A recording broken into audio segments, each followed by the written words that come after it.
আসসালামু আলাইকুম। এইচটিএমএল বাংলা টিউটোরিয়ালে সকলকে স্বাগত জানাচ্ছি মামুন। ওকে বন্ধুরা, আজকে আমরা লিঙ্কিং নিয়ে আলোচনা করব। তো আমরা লিঙ্কিং নিয়ে আলোচনা করি। আমাদের নতুন একটা পেজ নেই, ওকে নিলাম link, LINK link dot HTML. আমরা এগুলো কপি করে দেই। ওকে, লিঙ্কিংটা আসলে লিঙ্ক বোঝার জন্য আসলে আমি এইখানে যাই। দেখুন এই সাইটটাতে যদি আমরা এইটাতে ক্লিক করি তাহলে কিন্তু একটা লিঙ্কিংয়ে চলে যাচ্ছে। যদি আমরা এই যে যেমন এই যে welcome to we love Bangladesh এইটাতে ক্লিক করি তাহলে দেখুন একটা সিঙ্গেল পোস্টে আসছে। তো এইগুলাই হচ্ছে লিঙ্কিং। লিঙ্কিংয়ের মাধ্যমে এক জায়গা থেকে আরেক জায়গায় যাওয়ার জন্য, এক পেজ থেকে আরেক পেজে যাওয়ার জন্য, এক সাইট থেকে আমরা লিঙ্কিং করে অন্য একটা সাইটে চলে যেতে পারবো। এইটাই হচ্ছে লিঙ্কিং। যেখানে কমেন্ট আছে, কমেন্টের লিঙ্কিং আছে, দেখলে আমরা ক্লিক করলে এই যে দুইটা কমেন্ট শো করতেছে এইটা দেখতে পারি। এইটাই সাধারণত লিঙ্কিং। তো আমরা আজকে দেখবো আমাদের ওয়েব পেজ থেকে এক পেজ থেকে অন্য পেজে কিভাবে লিঙ্কিং করতে হয়, অ্যান্ড আমাদের ওয়েবসাইট থেকে আমরা যদি নির্দিষ্ট কোনো সাইটে লিঙ্কিং করতে চাই সেটা কিভাবে লিঙ্কিং করা যায় সেইটা আলোচনা করব। ওকে, আমরা লিঙ্কিং করার জন্য ট্যাগ ব্যবহার করা হয়। ট্যাগ দিয়ে আমরা লিঙ্কিং করব স্ল্যাশে। এর মাঝে যে বিষয়টুকু রাখবো, যে লেখাটুকু রাখবো সেইটাই হচ্ছে আমাদের লিঙ্কিং হবে। তো আমরা আপাতত আমাদের একটা পেজে লিঙ্কিং করি। সাপোজ আমরা প্যারাগ্রাফ পেজে লিঙ্কিং করব।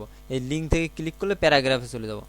এখানে লেখা দেখি PARAGRAPH প্যারাগ্রাফ। এইটা দিয়ে লিখলাম। এইটাকে বলে অ্যাঙ্কর ট্যাগ, মানে ট্যাগ শুরু ট্যাগ শেষের মাঝে যে লেখাটুকু লিখবো এইটা হচ্ছে অ্যাঙ্কর ট্যাগ। এটাতেও বাই ডিফল্ট কোনো লিঙ্ক হবে না। যেমন আমরা এইটা লিঙ্কটা ওপেন করে দেখি, কোনো লিঙ্ক হবে না। দেখুন জাস্ট প্যারাগ্রাফ হিসেবে এমনিতেই আছে, কোনো লিঙ্ক হয়নি। ওকে সরি, পিএইচপি দিয়েছি। পিএইচপি দিয়ে কাজ করে অভ্যস্ত, তো ওই জন্য পিএইচপি চলে যাচ্ছে। ওকে, প্যারাগ্রাফে ক্লিক করলে আমরা চাচ্ছি প্যারাগ্রাফ পেয়ে যাবে। সো সেজন্য HREF এই স্টেপ ব্যবহার করতে হবে। এই স্টেপ অ্যাট্রিবিউট, এবং এখানে আমাদের ওই পেজের নাম দিয়ে দিতে হবে, তাহলে ওই পেজে চলে যাবে। এই স্টেপের পূর্ণরূপ হচ্ছে হাইপার রেফারেন্স। এগুলো আমরা এখানে ক্লিক করলে, যেমন এই লেখাটা আছে, এই লেখাটাতে ক্লিক করলে কোন ডেস্টিনেশনে যাবে, কোন জায়গায় যাবে সেইটা আমরা এখানে নির্দিষ্ট করে দেবো। তো এইটাতে ক্লিক করলে চলে যাবে হচ্ছে প্যারাগ্রাফ। এই যে প্যারাগ্রাফ পেজটাতে আমরা এটা রিনেম করে নিই, এটা কপি করে নিই। ওকে, যদি আমরা এখন এইটাকে দিয়ে দেই, দেখুন অবশ্যই লাস্টে যে এক্সটেনশন আছে সেটা দিতে হবে। যদি আমরা শুধু প্যারাগ্রাফ দেই তাহলে আসবে না। তো আমরা দেখি সেভ অ্যাজ দিয়ে, দেখুন এইটা এখন লিঙ্ক। এখানে নিয়ে গেলে মাউস পয়েন্টার কিন্তু হাতের চিহ্ন দেখাচ্ছে, যে বলতেছে এইটা লিঙ্ক। ক্লিক করি তাহলে আমাদের প্যারাগ্রাফ পেজে চলে আসছে। দেখুন অটোমেটিক আমরা প্যারাগ্রাফ পেজটা আমরা ব্যাক করি।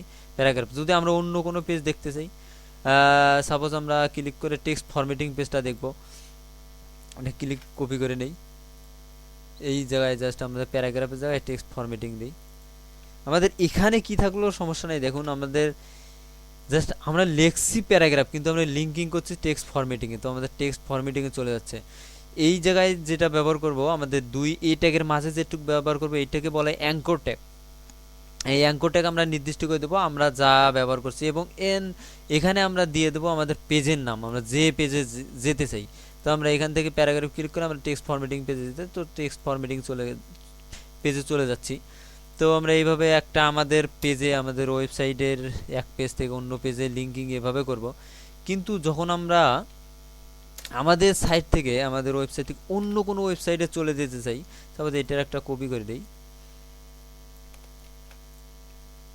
ওকে, সাপোজ আমরা চলে যেতে ফেসবুকে যাবো, FACBOOK ফেসবুক। তাহলে যদি আমরা এখানে লিখি FACEBOOK facebook.com, তাহলে facebook.com-এ চলে যাবে। দেখি যায় কিনা। মানে এই ফেসবুকে ক্লিক করে দেখুন ফেসবুকে কিন্তু যাচ্ছে না, কারণ এখানে আমাদের যে ইউআরএল আছে, এখানে ফাইল লোকেশন দেখার পর আমাদের ফোল্ডার পর্যন্ত চলে আসার পর facebook.com চলে যাচ্ছে, সেজন্য যাচ্ছে না। তো আমরা যদি এখানে সামনে www দিই তবুও যাবে না, তবুও একই রকমই থাকবে। আমরা একটু দেখি, রিলোড দেই। এখন যদি ফেসবুকে ক্লিক করি তবুও ফেসবুকে যাচ্ছে না, কারণ আমাদের ফোল্ডারটি আসার পর তারপর আমাদের লিঙ্কিং চলে যাচ্ছে ফেসবুকের। এখন যদি কারণ এভাবে কোনো ওয়েবসাইটে, আমাদের যদি ওয়েবসাইট থেকে অন্য কোনো ওয়েবসাইটে যেতে চাই, তাহলে HTTP:// এইটুক আমাদের অবশ্যই এইচটিটিপি //clone না ক্লোন সরি ক্লোন / ব্যবহার করি। এখন আমি যদি এইটুক ব্যবহার করি তাহলে অবশ্যই অবশ্যই আমাদের নতুন পেজে চলে যাবে। আমরা যে সাইটে যাব, এখন দেখুন লক্ষ্য করুন আমাদের ডাইরেক্ট সরাসরি সরি নেট কানেকশনের সমস্যা করছে। ওকে দেখুন আমাদের কিন্তু ইউআরএল এ www.facebook.com চলে যাচ্ছে, কিন্তু আমাদের যদি http:// এইটুক না দেই তাহলে দেখুন কি হয়ে যায়। ওকে দেখুন আমাদের এখানে কিন্তু সম্পূর্ণ www.facebook চলে আসেনি, কারণ সামনে যে আগের যে আমাদের মূল ডাইরেক্টরি ছিল এটা দেখুন আমাদের লিঙ্ক পেজটুকু এটুকু, অ্যান্ড এই জায়গাটুকু হচ্ছে আমাদের পুরো ডাইরেক্টরিটা, এটা কোথায় আছে সে লোকেশনটা দেখাচ্ছে। তো আমরা এখানে ক্লিক করলে লোকেশনটা আসার পর বাকি যে আমরা লিঙ্কের এখানে হাইপার রেফারেন্স যা দিয়েছি সেটা দেখাচ্ছে। তো আমরা যদি http:// দিই তাহলে কি হবে, আমরা যেখানেই থাকুক না কেন সে এখানে ক্লিক করার পর প্রথম থেকে শুরু হবে, আর আগের যে লোকেশন ছিল সেটা চলে যাবে। কারণ http:// দেওয়া হয় কারণ আমরা এই যে জাস্ট এখানে যদি নতুন একটা ট্যাব নিয়ে www.facebook.com ক্লিক করলাম, তো এইটুকু যদি আমি কপি করি, দেখুন এইটুকু কপি করলাম, কপি করে এখানে পেস্ট করি, যে কোনো এখানে পেস্ট করলাম, তাহলে দেখি এই দেখুন আমাদের http:// কিন্তু অটোমেটিক দিয়ে দিছে। কারণ আমরা যদি ব্রাউজার এটা না লিখি অটোমেটিক ওটা ব্রাউজার আমাদেরকে দিয়ে দেবে, কারণ http:// ছাড়া নতুন কোনো সাইটে যাওয়াই সম্ভব না। তো আমরা এইভাবে দেবো, এইভাবে লিঙ্কিং করব। লিঙ্কিংয়ের ক্ষেত্রে আরেকটা বিষয় গুরুত্বপূর্ণ, যখন আমরা অনেক সময় দেখি আমাদের যেমন এইখানেই লক্ষ্য করি আমাদের যে প্যারাগ্রাফ আছে, প্যারাগ্রাফ এখানে আমরা একটা ব্রেক দিই, ব্রেক দিলে আমাদের সুবিধা হবে, আলাদা আলাদা করে নিই। ওকে রিলোড দিই, দুইটা লিঙ্ক চলে যাচ্ছে। তো অনেক সময় আমরা দেখি এগুলো লিঙ্কে ক্লিক করে নতুন একটা ট্যাব, এরকম একটা নতুন ট্যাব অথবা নতুন উইন্ডো তো ওপেন হয়। সেক্ষেত্রে জাস্ট আমাদেরকে এখানে একটা অ্যাট্রিবিউট ব্যবহার করা লাগবে, সেটা হচ্ছে টার্গেট, TARGET টার্গেট। এখানে আমরা কি চাইছি, আমরা যদি নতুন ট্যাবে আনতে চাই তাহলে underscore BLAN blank underscore blank ব্যবহার করলেই ওটা নতুন ট্যাগে চলে যাবে। তো আমরা রিলোড দেই, দেখুন ওকে সরি সমস্যা করছে, কোনো ভুল হয়েছে। ওকে সরি আমরা টার্গেট আসলে আর দিয়েছি ভুলেই আমরা টার্গেট TRGET হবে আন্ডারস্কোর ব্লাঙ্ক।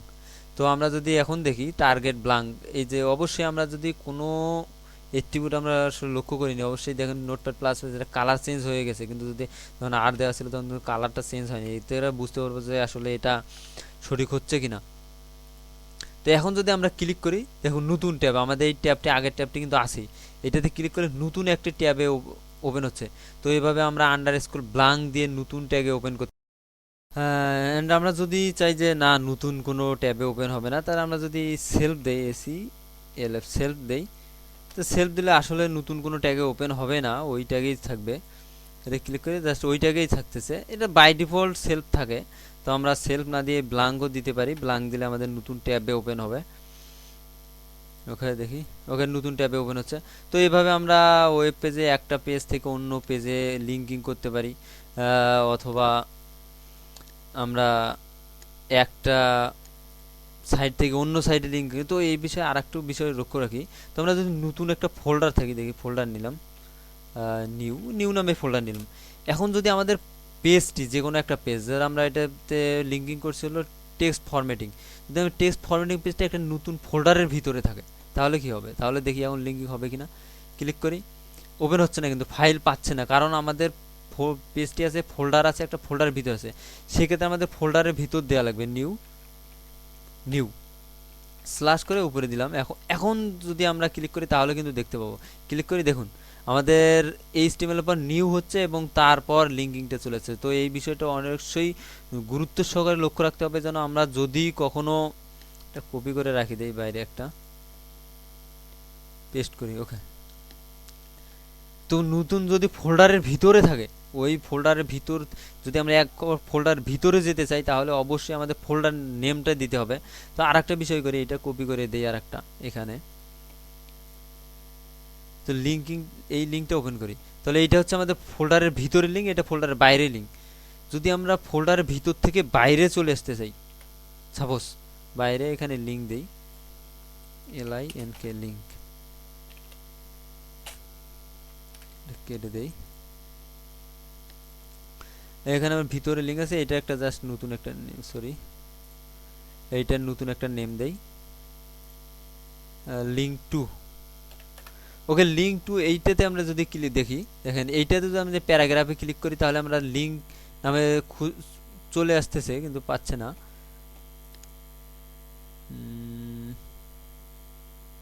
জাস্ট আমরা লিঙ্ক টুটা ওপেন করি, দেখুন সরি আগে দিয়েই ফেলছি আমরা। তো আমরা যদি এইরকম লিঙ্ক ডট এইচটিএমএল আমরা হচ্ছে কি আমরা এই যে লিঙ্কে ক্লিক করে এই লিঙ্কটা থেকে, এই লিঙ্ক কিন্তু আমরা পেজ আসবো এই যে বাইরের লিঙ্ক অথবা বাইরের প্যারাগ্রাফ, বাইরের যে কোনো পেজে। তাহলে এইখানে যদি আমরা বাই ডিফল্ট চলে যাই, ডাইরেক্ট যদি এখানে ক্লিক করি তাহলে কিন্তু খুঁজে পাবো না, কারণ এই ফোল্ডারে সে চলে যাবে। এই ক্ষেত্রে যদি আমাদের এরকম প্রয়োজন হয়, যদি এক ফোল্ডার সামনে যেতে হয় তাহলে আমাদের অবশ্যই এই চিহ্নটা দিতে হবে, ডাবল ডট স্ল্যাশ। এবং এরকম যদি 2-3টা ফোল্ডার হয় তাহলে আমাদের 2-3বার ডাবল ডট, এইভাবে আবার ডাবল ডট স্ল্যাশ দিলে তাহলে সে দুইটা ফোল্ডার ব্যাক করে তারপর সে কাউন্ট শুরু করবে। তো আমরা এখন যদি দেখি, লক্ষ্য করি, দেখুন এক ফোল্ডার সে বের হয়ে আসবে। সর্বপ্রথম এখানে ক্লিক করার পরে এক ফোল্ডার বের হয়ে আসবে, এক ফোল্ডার মানে একটা ব্যাক করলো, ব্যাক করার পর এই ডাইরেক্টরিতে সে খুঁজবে। তো আমি এখন দেখি, এখন রিলোড দিয়ে দেখি। ওকে, এখন যদি আমরা ক্লিক করি অবশ্যই পাবো। দেখেন এখন আমাদের এই লিঙ্ক পেজটা কিন্তু চলে আসতেছে। তো আমরা একটু কালার দিই, ভিজি কালার দিয়ে দিই, আমরা লিঙ্ক টুতে কালার দিয়ে দিই, তাহলে বুঝতে সুবিধা হবে। ভিজি কালার গ্রিন, GREEN গ্রিন। ওকে, এটা হচ্ছে আমাদের লিঙ্ক টু। এইটাতে ক্লিক করলে আমাদের লিঙ্ক পেজে চলে যাবে, কারণ আমাদের দেখুন এখানে আমাদের লিঙ্ক পেজটা কিন্তু এই নিউ ফোল্ডারের ভিতর আছে। তো আমাদের লিঙ্ক বলে এক ফোল্ডার ব্যাক করে, মানে এক ফোল্ডার ব্যাক করে এই লিঙ্ক পেজে চলে আসবে। সেই ক্ষেত্রে এক ফোল্ডার ব্যাক করার জন্য এই যে চিহ্নটা দেওয়া লাগবে, ডাবল ডট স্ল্যাশ। এরকম যদি একাধিক চিহ্ন থাকে, এরকম ডাবল ডট স্ল্যাশ দিয়ে একাধিকবার দিয়ে আমরা ফোল্ডারে ব্যাক করব, ব্যাক করে তারপর লিঙ্কিং করব। তো এখন যদি আমরা এখানে ক্লিক করি, দেখুন আমাদের অবশ্যই দেখেন এই ফোল্ডারে চলে আসছে, আমাদের যে লিঙ্ক ডট এইচটিএমএল পেজটি আছে এইটাতে চলে আসছে। তো এভাবে আমরা লিঙ্ক করতে পারি আমাদের বিভিন্ন প্রয়োজনে। লিঙ্কিংটা অনেকটা গুরুত্বপূর্ণ। মেনু বার তৈরি করবো যখন, তখন লিঙ্কিং লাগে, এবং অনেক অনেক বিভিন্ন কাজে লিঙ্কিং লাগে।